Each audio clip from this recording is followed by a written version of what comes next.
The murmured hush of 200 guests hangs thick in the candlelit air, but she hears none of it. Emma's pulse slams against her temples like a trapped bird as she grips the bouquet so tight that rose thorns slice her palm. The aisle stretches before her, 10 polished meters that should feel like the finish line to every childhood dream. Yet tonight, it looks like a warning sign painted crimson. Somewhere beyond the floral arch, behind a veil of fairy lights, waits Noah, the man who promised to keep her safe from every storm, the man whose smile once rewired her definition of gravity. A string quartet swells into the first notes of Pachelbel. Every head pivots. Phone screens glow, eager to capture the perfect reel. Her father's arm stiffens, poised to escort her forward. But then her wrist vibrates. One rogue tremor from the device, tucked inside the satin pocket of her dress. A forbidden call she told herself she had permanently blocked. She lowers her eyes. On the screen, Noah. Why is the groom calling the bride from the altar? The question splinters her composure. Her father whispers, "Are you all right?" She cannot answer. The world shrinks to that name, and the title roar inside her ears. She slides her thumb across the glass. A breathless male voice spills out, but it is not Noah's familiar warmth. It is icy, frantic, coated with something that tastes like panic and threat. "Emma, don't walk down that aisle.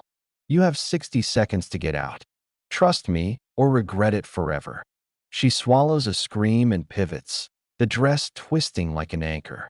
The guests misread her motion as nerves, some nod encouragement, but Emma's knees are already propelling her backward. Her father protests, yet she slips free, lifts the lace hem, and bolts toward the side exit. Phones jerk up, gasps ripple. The quartet screeches to a discordant halt. Outside, the July night crackles with cicadas. Her heels snap against cobblestones as she races to the service lot where the caterer's vans idle. The caller is still on the line. "Keep walking," he urges. "I'm at the south gate." Emma's mind staggers through a catalog of possibilities.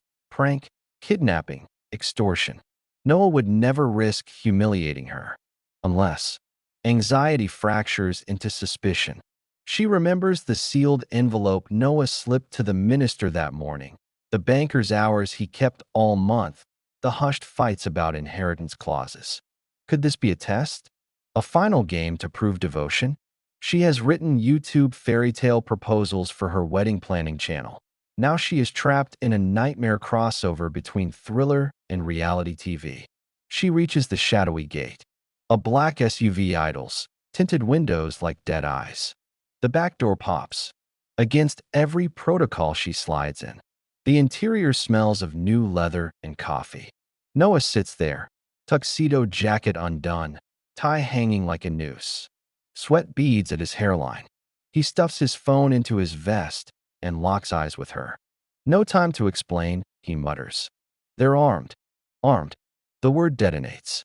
She scans the front. No driver. Noah grips the steering wheel himself. He guns the engine, peeling away from the barn venue as fireworks of flashbulbs explode behind them. Guests scatter. Her mother's shriek echoes faintly. For 2 breathless miles they weave through country roads. Only when the headlights reveal an abandoned orchard does Noah skid to a stop. He kills the engine, chest heaving. Silence cascades. "I planted a recorder under every banquet table," he says, voice trembling. "Half an hour ago, I listened in. My best man, the videographer, 2 investors. They're plotting to ruin us.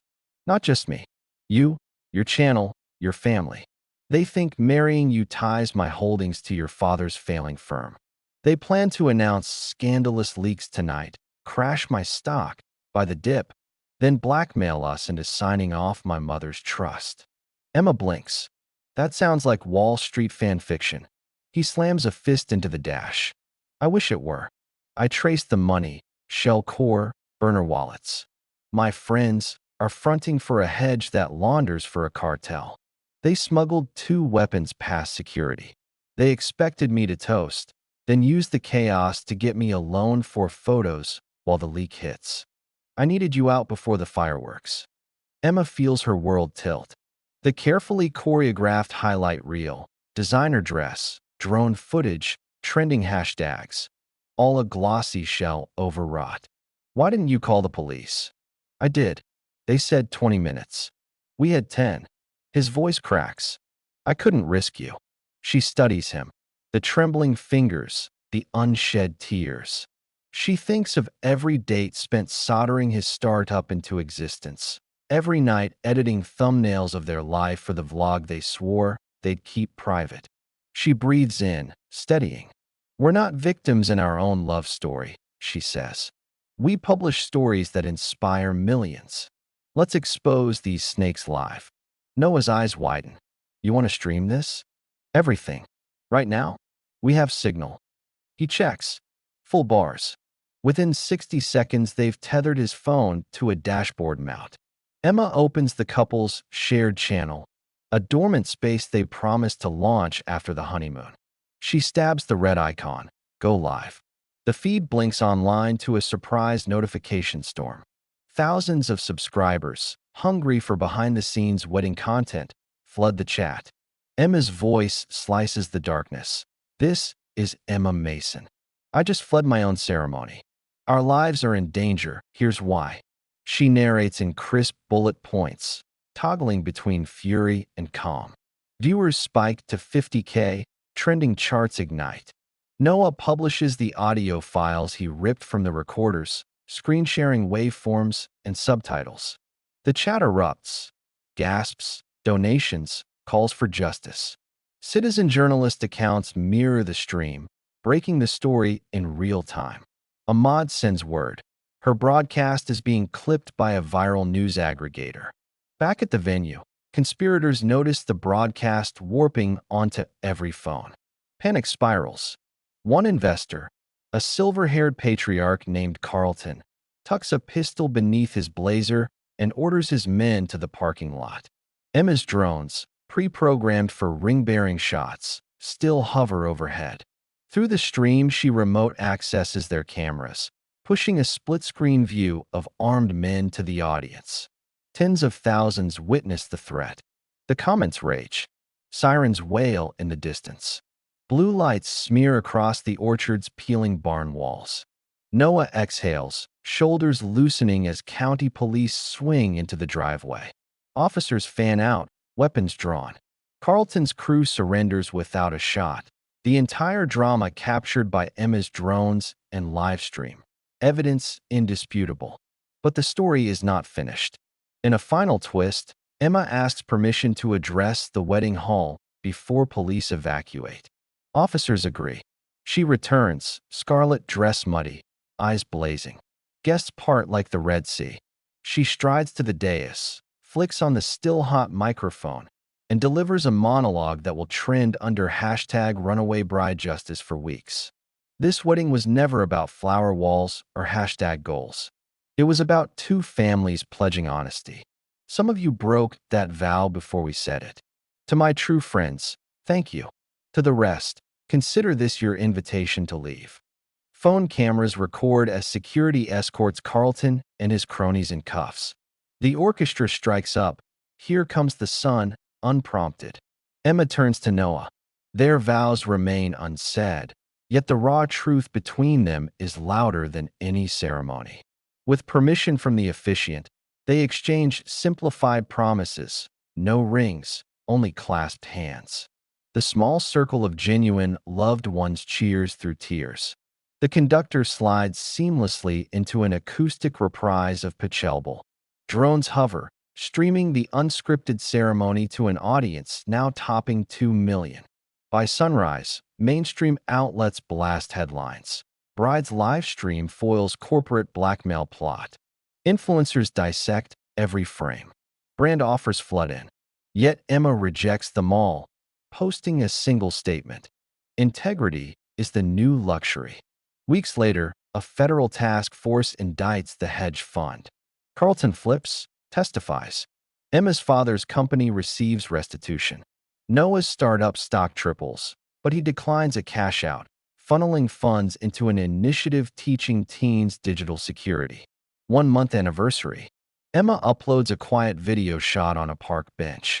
She explains how the biggest day of her life turned upside down, yet landed exactly where it belonged, grounded in truth.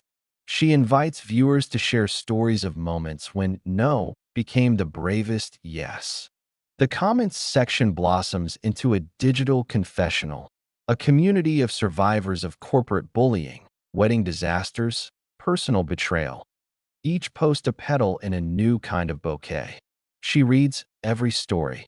The hours that follow unfold like a gripping miniseries packed into a single night.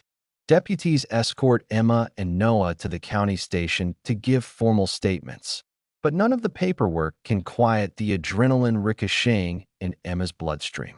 In a fluorescent interview room, she finds herself dissecting every micro gesture from the reception. The videographer's unnatural pivot toward Noah when the best man whispered, the investor's hollow smile as the minister adjusted his stole, even her maid of honor's sudden obsession with bouquet placement.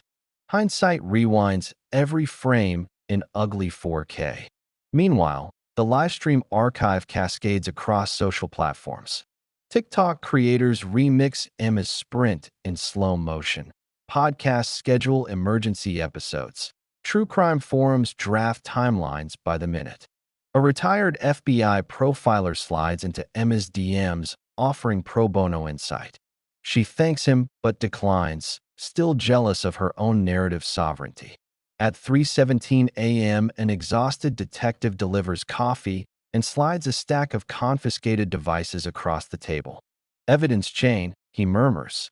Among the pile, Emma recognizes the bouquet from earlier, still perfect except for a triangular incision near the base.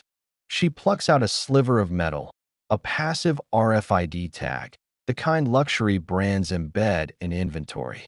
She holds it between thumb and forefinger, another shard of broken trust glinting under fluorescence. A memory detonates.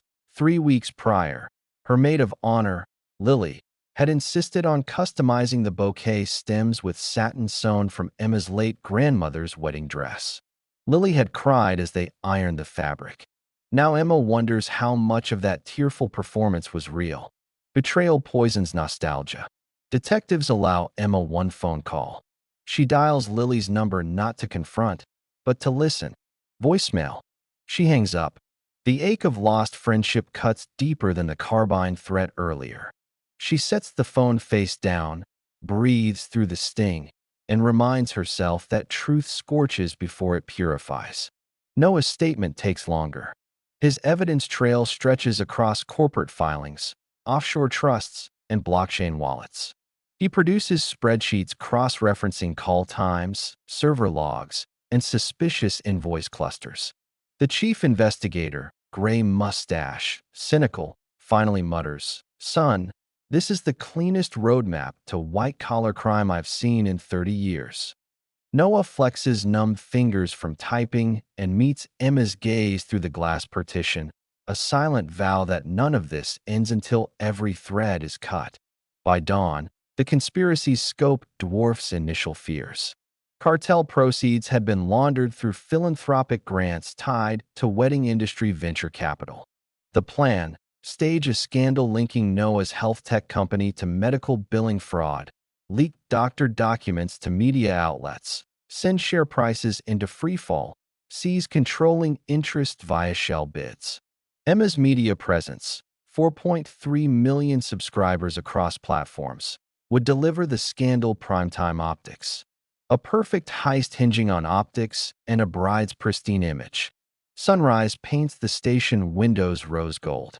News vans already cluster outside. Deputies smuggle the couple through a rear exit into an unmarked cruiser. Noah's mother, Patricia, waits at a safe house stocked with herbal tea and the kind of plush blankets that make trauma survivors cry. She folds Emma into a hug. No words, just maternal ferocity. Emma's bones finally recognize exhaustion and tremble. They sleep in shifts, phones buzzing incessantly. Sponsors from past brand deals send statements of solidarity. Rival influencers post think pieces, some supportive, others parasitic. Emma drafts a single tweet. Witnessed who was real when the lights failed. Thank you to those who stayed. It racks up 2 million likes in 4 hours. Inside the safe house, Noah keeps watch with headphones plugged into police scanners. Emma drapes a blanket around him, noticing how his tuxedo shirt, once pristine, now bears oil stains from the SUV dash. She thinks about vows again, words never spoken yet drafted 100 times in her journal. She kneels, takes his hand, and whispers, "When we do this ceremony, it'll be in jeans and sneakers, on a clifftop, no footage required. You and me, silence, wind." He nods, tears tracing grime across his cheek. The second act of their saga begins with a knock at noon. It's Agent Monroe from the Financial Crimes Enforcement Network, flanked by cyberforensics techs. They set up a temporary command center in Patricia's dining room, stringing Ethernet cables past family portraits. Emma and Noah sign non-disclosure agreements thicker than dictionaries. Operation Silver Veil, named after the RFID chip found in the bouquet, officially launches. Days blur into a choreography of data pulls, subpoena drafts, sting planning. Emma lives on cold brew and adrenaline, toggling between depositions and editing highlight reels for the DOJ's press package. Her storytelling talent becomes a tactical asset. She writes narrative scripts for prosecutors, translating gigabytes of financial jargon into punchy slides a jury will digest. Noah builds a dashboard that maps money flow in real time, color-coding risk exposure like a weather radar. Together, they weaponize narrative and numbers, a two-person war room of righteous fury. A week later, the task force executes synchronized raids across 3 states. Emma watches via encrypted link as armored trucks roll, drones swoop, and the wedding's corrupted inner circle is wrestled from mansions. Even Lily is let out in cuffs, mascara streaming. Emma's stomach twists, relief tangled with grief. She reminds herself that justice and forgiveness occupy different timelines. Social media explodes again. The hashtag runaway bride justice eclipses even celebrity baby news. Late-night hosts craft monologues. Memes sprout like mushrooms. Brands pivot marketing to radical honesty. Analysts predict a ripple effect on venture audits. Commentators crown Emma the Princess Diana of digital integrity, a title she politely refuses. In the quieter margins of chaos, heartfelt letters pour in. A teenage coder inspired to whistle blow on a predatory sponsor. A bride who left an abusive fiancé after watching Emma flee. A grandfather who re-uploaded his 50-year marriage footage to remind viewers that trust still exists. Emma prints each letter, pins them to a cork wall. Therapy sessions follow. PTSD lingers like smoke. Emma startles at ringtone vibrations. Noah flinches at camera shutters. They lean on each other, breathing exercises and late-night walks. The audience, once hungry for every detail, now respects periodic radio silence. Emma's last live stream explained boundaries, and viewers listened. 3 months later, the court indicts 31 defendants. Carlton pleads guilty, receives 24 years, asset forfeiture included. Lily accepts a lesser charge, 15 months plus restitution, after tearfully confessing she'd been blackmailed over gambling debts. Emma attends sentencing, eyes wet but spine straight. Reporters beg for exclusive interviews. Emma grants one, an hour-long sit-down on a quiet podcast called Stories Like Us, where she discusses betrayal, digital literacy, and the paradox of sharing life online. The episode charts at #1, but Emma declines further press, redirecting attention to a scholarship fund for victims of white-collar crime. 6 months post-wedding, that wasn't. Emma and Noah hike to a clifftop at golden hour.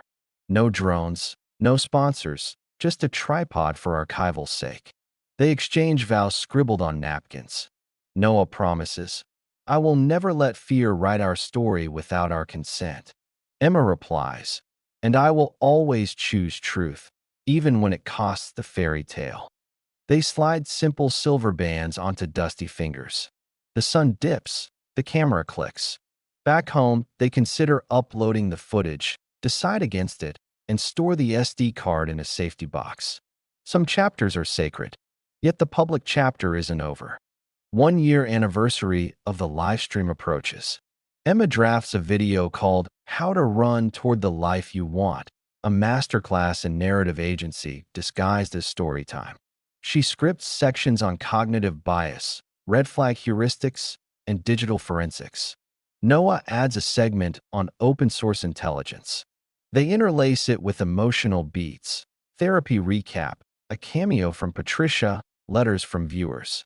The runtime is a daring 52 minutes, an eternity on YouTube, but retention holds at 78%. The morning the video drops, servers strain. Within 24 hours, it overtakes the original Runaway stream in views. Educators request licensing rights. The Guardian dubs it a viral TED Talk wrapped in cinematic memoir. The algorithm catapults Emma's channel into top recommendations across 48 countries. In comments, languages blur: Spanish, Hindi, Swahili, all echoing a single sentiment. Thank you for not sanitizing the scars. Emma reads until dawn, replying with heart emojis replaced by typed words: seen, heard, with you. In private, she and Noah plan a nonprofit called Narrative Armor, offering free seminars on story sovereignty to schools. Their wedding disaster becomes a blueprint for resilience training. Corporate sponsors pledge funds under tight transparency clauses drafted by Emma herself. 2 years later, they finally host a reception. Just a backyard barbecue with mismatched lanterns, a thrift store stereo, and an RSVP list of exactly 40 people whose loyalty survived the trial by fire.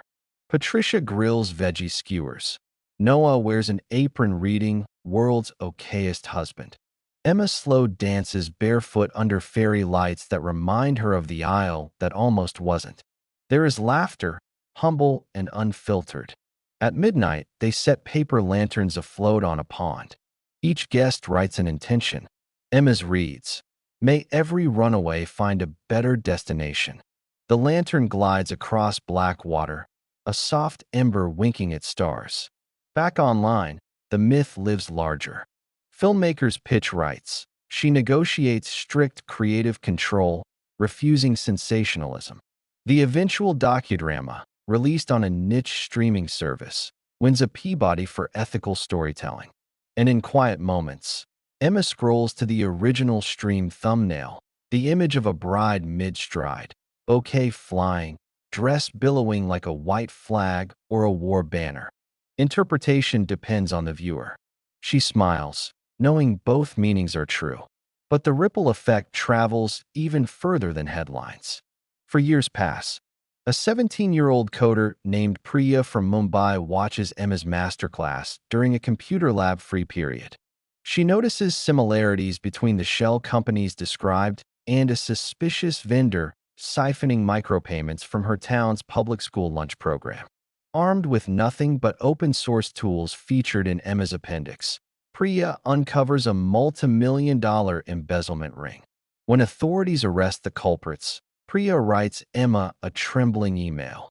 "Your runaway taught me to run toward justice." Emma cries at her kitchen counter. Emma reads the note while stirring oatmeal for her toddler daughter, Aurora. Yes, toddler. The reporter who once joked that Emma's womb was the greatest cliffhanger on YouTube would be pleased. Emma replies that afternoon, promising to mentor Priya through Narrative Armor's fellowship. That night, she and Noah toast with chamomile tea, marveling at how a wedding fiasco birthed generational watchdogs. Meanwhile, Lily completes her sentence. Prison librarians kept her informed of Emma's achievements, a bittersweet drip of inspiration and shame. Upon release, she mails a plain envelope containing the torn patch of Grandma's dress she had stolen to sew into her own bouquet mock-up. The enclosed note reads, "I can't undo my betrayal, but I can return what love I stole." Emma cries for the first time in months. She replies with soft boundaries, professional distance, personal forgiveness, then invites Lily to volunteer at Narrative Armor's helpline. Years later, at Narrative Armor's annual summit, Lily takes the stage alongside Priya and a whistleblower from Brazil. They discuss redemption as an algorithm. The audience of 1,200 educators wipes tears. Emma, backstage, whispers a mantra: stories save lives.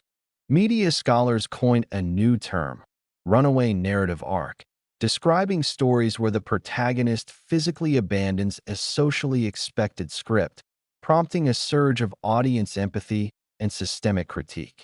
Graduate theses cite Emma's wedding as the foundational case study. Noah jokes that they've become unintentionally academic. The couple's own love story matures away from screens. Aurora learns to walk while clutching the same bouquet stems, now plastic-coated and thorn-free. On her second birthday, Emma films a private video of Aurora toddling through sprinkler mist, labeling the file, "Only for rainy days." She resists every itch to share, and she still flinches at ringtone vibrations. But therapy teaches her that triggers are invitations to breathe, not panic. She chooses to answer calls, not run from them. On the 5th anniversary of the runaway, Emma and Noah receive a ceremonial key to the city for contributions to digital resilience. During the ceremony, the mayor's phone buzzes. The audience laughs nervously. Emma winks, then reminds them, "Sometimes the call is the plot twist you didn't know you needed." That night, curled on their porch swing, Noah muses, "Do you ever regret picking up that call?" She thinks about every ripple, the heartbreak, the healing, the scholarships, the daughter asleep upstairs, and answers, "I regret every moment I almost silenced it." He kisses her knuckles, vow renewed without words. Fireflies arc through the dark, small lanterns echoing the ones they once set afloat. Some might say the story ends there. Emma knows stories rarely end. They branch like neural networks, each viewer, participant, or critic spawning sequels in unseen minds. She closes the house for the night, whispers goodbye to the past version of herself in the wedding gown, and steps into tomorrow barefoot, unburdened, awake. Flashback to 10 hours before the aisle. 4:07 a.m. Emma jolts awake in her childhood bedroom at her parents' farmhouse, the one redecorated as a bridal prep suite for the day. Rain beats the window, though forecast promise sun.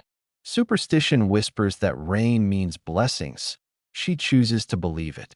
She pads downstairs for herbal tea, passing framed baby photos. Her mother, Claudia, already in a silk robe, tweaks floral arrangements at the dining table turned command center. They share a quiet smile, conspirators of joy. 7:30 a.m. hair and makeup crews arrive. Foundation, contour, highlighter, the kind of artistry Emma once dismissed as superficial now feels like war paint. Every brushstroke is a promise that today will be perfect. She scrolls her phone, deleting spam DMs from tabloids offering exclusive rights. She blocks a persistent account claiming to be an anonymous guardian. The username, Argus_I88, pings unease, but she shakes it off.